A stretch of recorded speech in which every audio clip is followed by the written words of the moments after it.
Welcome back to New Rockstars. I'm Erik Voss, and She-Hulk is the Marvel Disney Plus series coming soon, hopefully very soon, starring Orphan Black actress Tatiana Maslany as Jennifer Walters, attorney and cousin to Bruce Banner. In new trailer footage released during Disney Plus Day, I gotta react to this footage, give you my first thoughts, and then in a separate video coming tomorrow, I'm gonna break it down frame by frame for all the details you missed. There's a lot to talk about from today. So let's react to this She-Hulk footage. Here we go.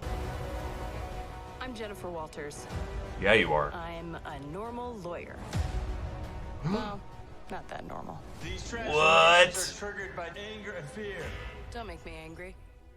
You wouldn't like me when I'm angry. What? Ugh. New title. Very nip-tucky. I like the old one a bit better, I think. I am so pumped for this show. She-Hulk is one of my favorite characters from Marvel Comics. From what we can see so far, the VFX looks surprisingly good for a Disney Plus show. I can't wait to see her face and just see how that all mixes together. And I love that they're leaning into it, giving her that athletic gear. This is going to do things to people. So Tatiana Maslany's playing Jennifer Walters, aka She-Hulk. She's an attorney, cousin to Bruce Banner. Actually, in the comics, she gets shot by an organized crime group that she is prosecuting, and Bruce ends up giving her a transfusion, which gives her Hulk-like powers, but she retains her consciousness in Hulk form, and she ends up kind of staying in that Hulk form permanently. She's got swagger, she's got a very satiric sense of humor that breaks the fourth wall and makes fun of sexism in the earlier Marvel comics. She just really owns it, super empowered, super funny, super badass. She ends up becoming a member of the Avengers and replaces the Thing on the Fantastic Four. She has some interesting encounters with some things we're now seeing in the MCU, like the TVA, as well as a spoiler warning if you haven't seen Eternals yet and have been able to avoid New Rockstars thumbnails this week. She actually ends up representing Eros, aka Star Fox, in a sexual assault case that I doubt we will ever see in the MCU because yikes. This video is sponsored by ExpressVPN. Imagine going to the library and only being allowed to read from the periodical section.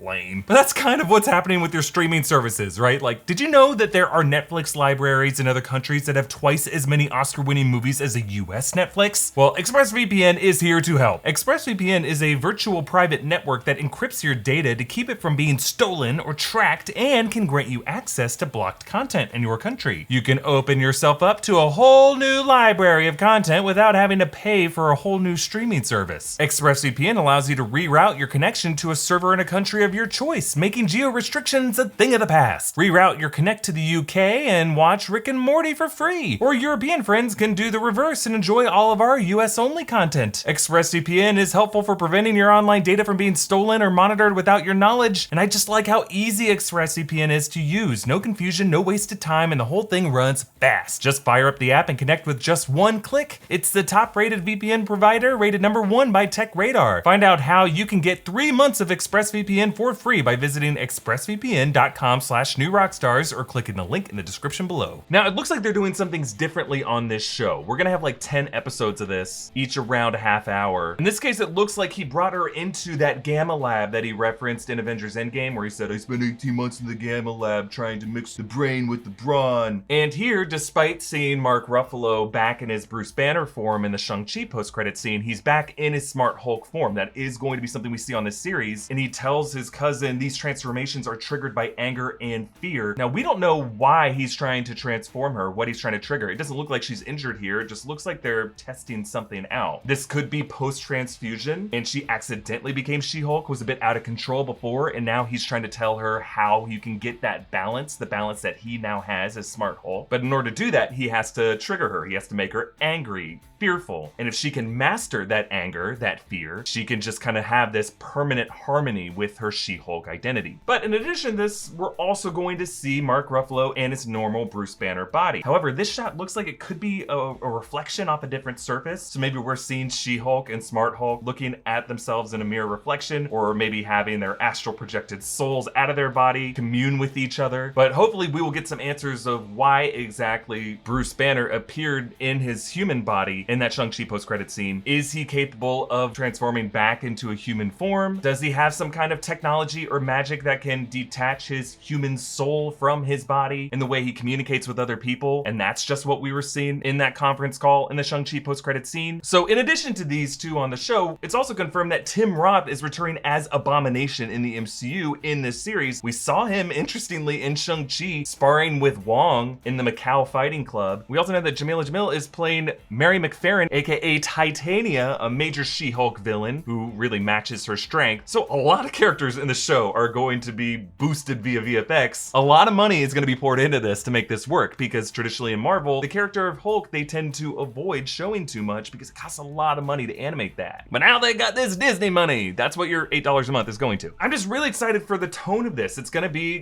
kind of a legal procedural, but also one with a lot of action and a great sense of humor, and one that's not afraid to show off She-Hulk's feminine side. It looks like there's a shot of her getting out of a car wearing a nice looking dress, showing off some leg. What's so great about the She-Hulk comics is the way that she can strike that balance, own all of the goofiness of her character. Like She-Hulk, to people who don't know the character, think, oh, you just have to put something woman or she something in front of it. But no, they're totally self-aware of that. They embrace it, and that's what makes it so much fun. Also, Tatiana Maslany from Orphan Black, such a talented performer. Someone who, like Oscar Isaac, can play infinite versions of a character, all of them charming and likable, characters you root for. I'm ready to see this character step up as a new leader of the Avengers. A super sharp, smart, legal mind. Someone who can go toe-to-toe with the rest of the Avengers, but also characters like Renslayer and Mobius in the TVA, Loki, Sylvie, and Star Fox. She is just kind of like a walking what the hell, and it's gonna be so representative of what we love about the MCU going forward. Be sure to follow New Rockstars for all the big news that's coming out of Disney+. Follow me at EA Voss, follow New Rockstars, support New Rockstars merch at newrockstarsmerch.com. Lots of great options there. Thanks for watching, bye.